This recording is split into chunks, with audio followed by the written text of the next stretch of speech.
The copy to sheet command lets you copy data or objects from one sheet to another.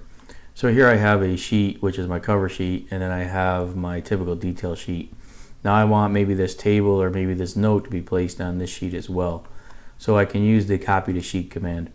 So what this allows me to do is select the objects that I want to move, or copy in this case, and then pick the sheet that I want that to be moved to. So in this case here, from the drop down, I'm going to pick this typical sheet.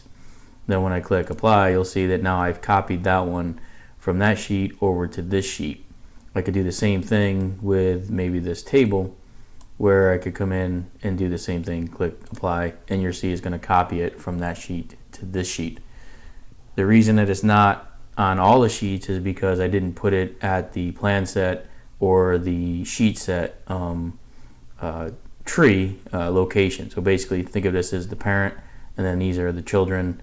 And basically if you do it at the top, if I copy this information to the top sheet or to the sheet set or the plan sheet, plan set, then it will create it on all the sheets below in the entire plan set or sheet set, depending on what level I put it at.